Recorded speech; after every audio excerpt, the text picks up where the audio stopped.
E aí, galera, estamos finalizando essa última etapa de equilíbrio químico, fazendo uma revisão da primeira parte, cálculo de constante, e da parte de deslocamento de equilíbrio, que foi a última etapa que vivemos.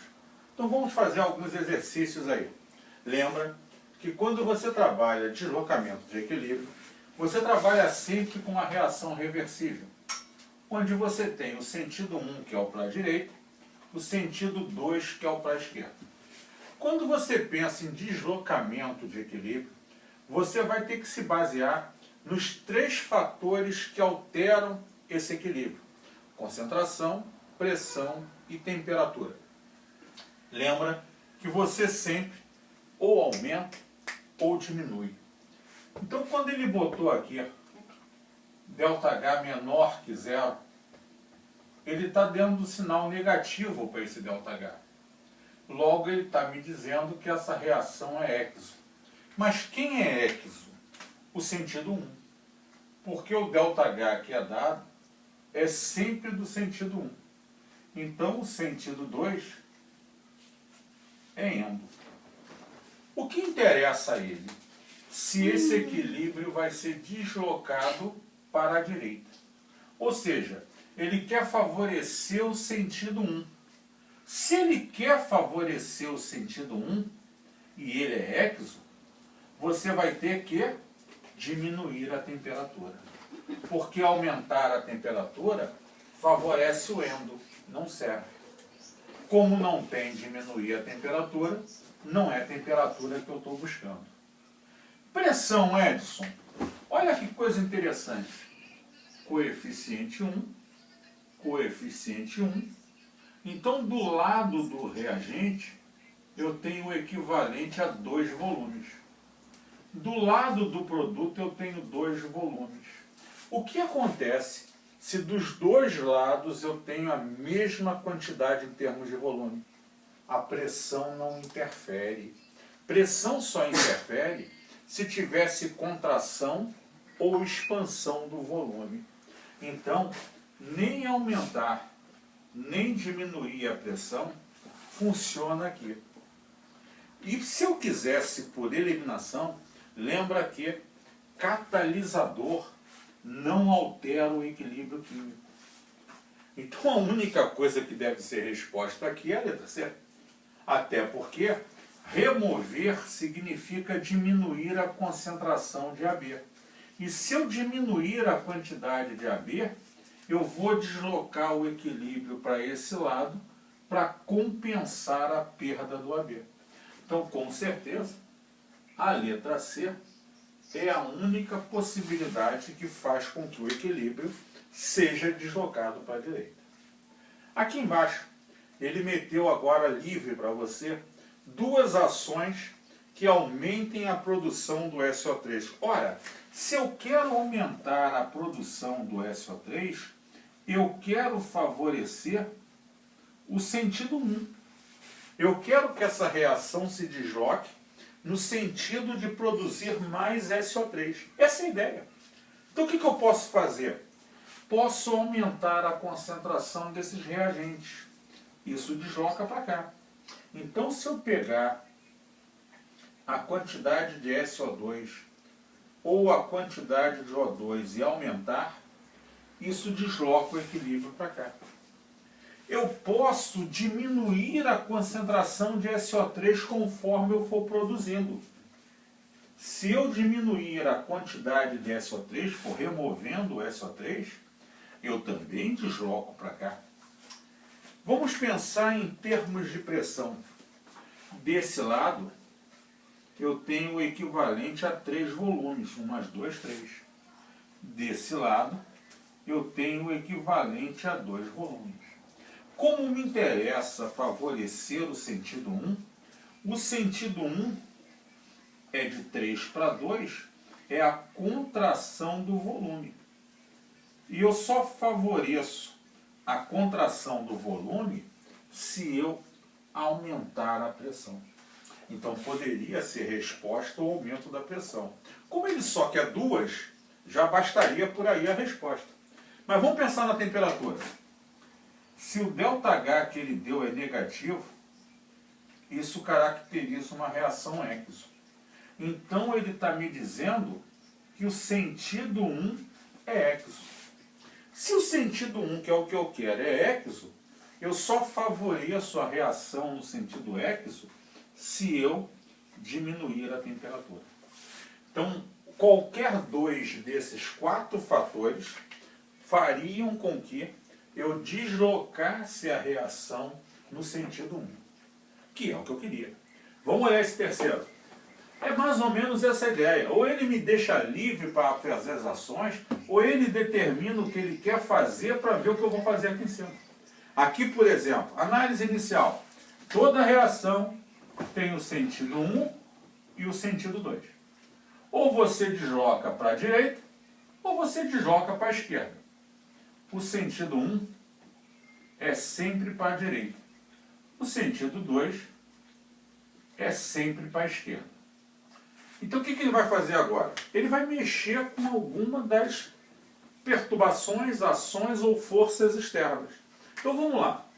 O que acontece se eu aumentar a temperatura? Pô, Edson, o aumento da temperatura favorece a reação endo.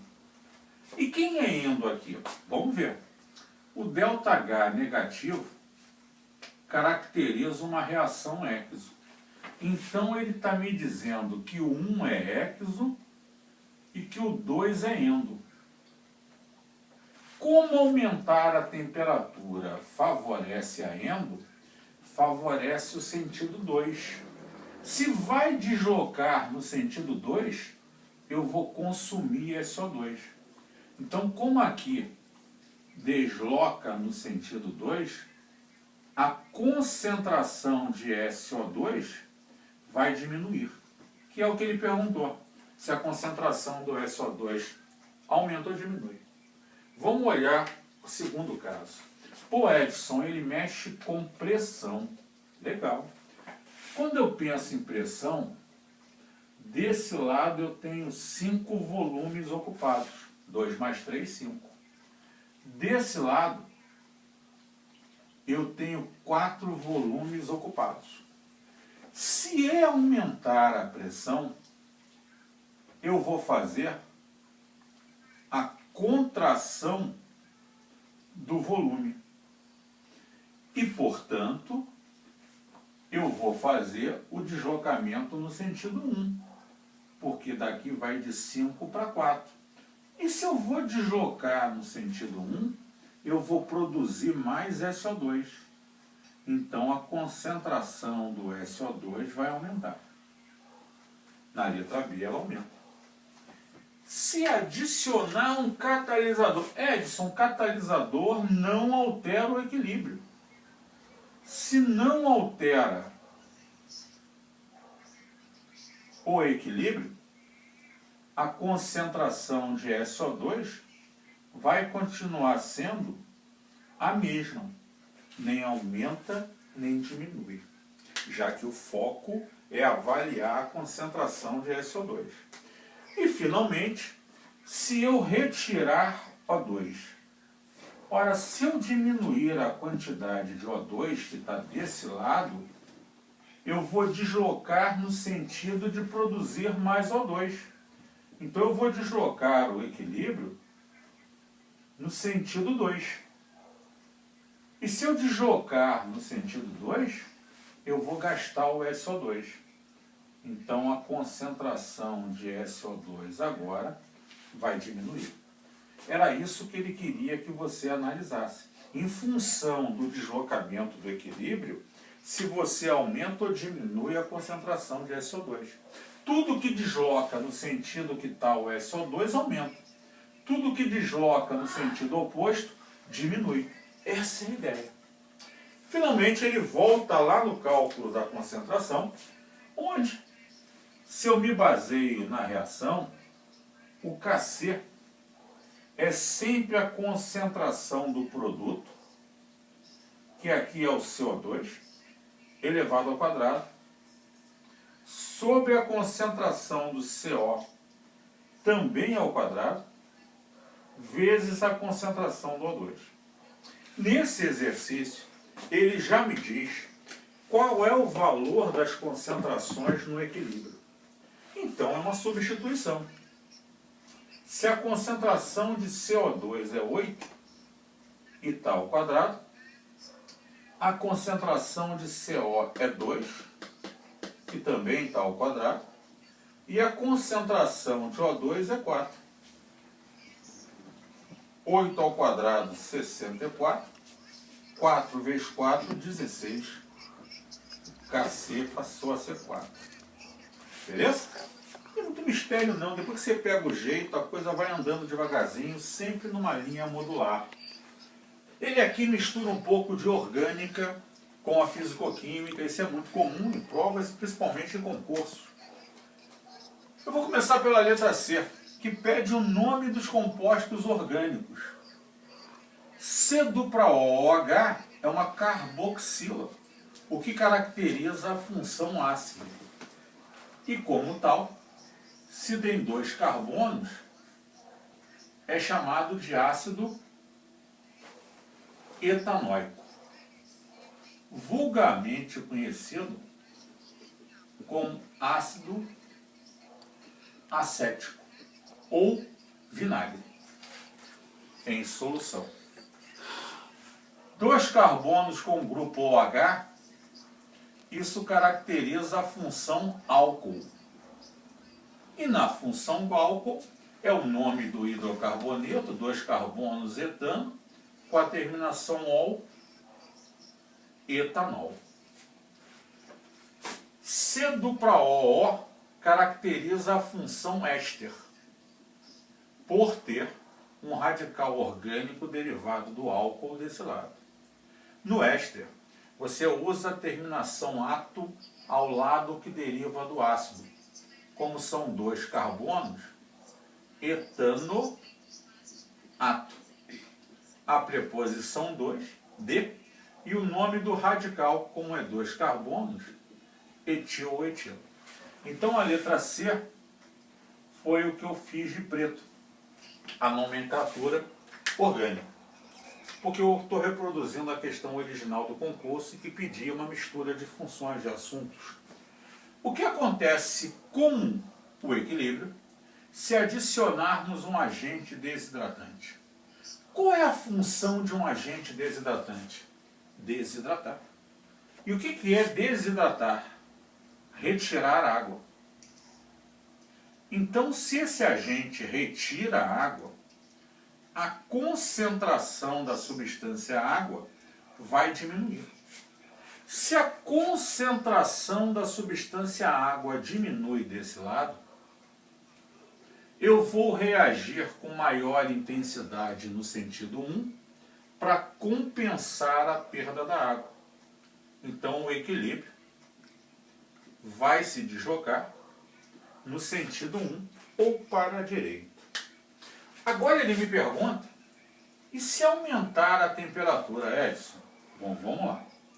O básico da temperatura é um entendimento que o aumento da temperatura favorece sempre o sentido endo e a diminuição o exo. E a reação? Se ele me deu um ΔH menor que zero, ele está caracterizando que a entalpia é negativa. Se é negativo, ele está me dizendo que ela caracteriza uma reação exo.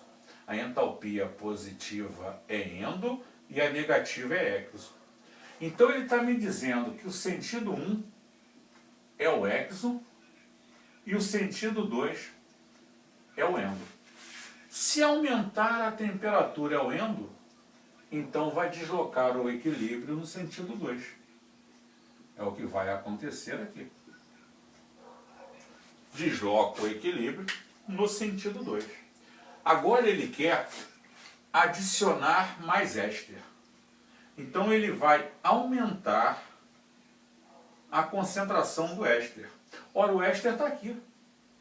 Se ele vai aumentar a concentração do éster que está no segundo membro, ele vai deslocar no sentido das substâncias de menor quantidade, que é, nesse caso, o sentido 2. Por outro lado, e se retirar o álcool? ele vai diminuir a concentração da substância álcool, que está aqui. Como ele vai diminuir a concentração do álcool desse lado, ele vai deslocar no próprio sentido do álcool para compensar a sua perda. Então ele também desloca no sentido 2. Então, aumentando o éster, manda para lá porque terá menos substâncias. Diminuindo o álcool, manda para lá para compensar a perda do álcool. Então essa era a ideia dessa questão específica que caiu no concurso da UERJ. Novamente, brincar de cálculo de concentração de Kc, e eu acrescentei aqui um itemzinho, como se fosse uma letra B, para calcular o rendimento, aquele grau de equilíbrio que eu expliquei para você. Então veja só, pensa comigo, ele já me dá aqui que você começou a reação com 5 mols de oxigênio, 6 mols de SO2. Como o volume de 1 litro, já está por litro. Então, se eu quisesse fazer aquela estrutura que eu falo com você para fazer de análise, aquela tabelinha,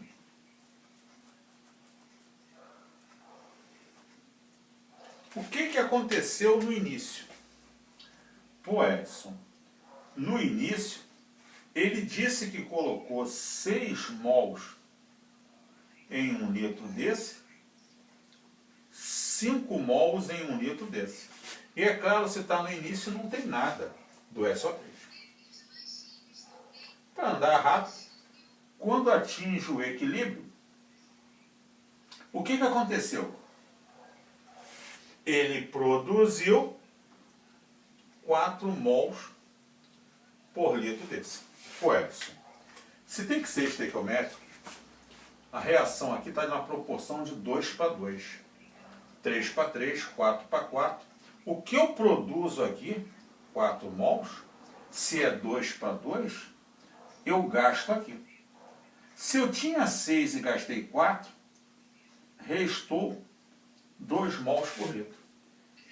Se a reação é de 2 para 1, 2 gasta 1, 4 gasta 2. Se eu gastei 4 desse, eu gastei 2 desse. Se eu tinha 5 e gastei 2, sobrou 3 mols por litro. Vai ser então o meu Kc. Concentração do SO3, que é o meu produto ao quadrado, sobre a concentração do SO2 ao quadrado, vezes a concentração do O2. Então eu vou substituir. No equilíbrio, eu tinha 4 mols do SO3, eu tinha 2 mols do SO2 e eu tinha 3 mols do O2. O que eu vou ter aqui? 4 ao quadrado, 2 ao quadrado vezes 3. 4 ao quadrado, 16. 4 vezes 3, 12.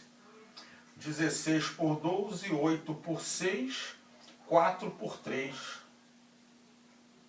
4 terços, aproximadamente 1,33. Então, 1,33 é a minha resposta aqui. E o rendimento? Principalmente se ele fala em relação ao SO2, lembra, número de mols consumidos até o equilíbrio. Ora, Edson, até o equilíbrio foram consumidos 4 mols. Número de mols inicial do SO2. 4 sextos equivale a 2 terços, que equivale a 0,66, ou 66%, que é o padrão mais específico, né? Normalmente se expressa isso em termos percentuais. É isso. Basicamente, as perguntas mais direcionadas do que nós trabalhamos te encontro no próximo passo, que é também estudar equilíbrio, mas das reações que apresentam íons em equilíbrio. E a gente passa a chamar de equilíbrio químico para equilíbrio iônico. Próximo passo do nosso jogo. Um abraço e até a próxima. A gente continua.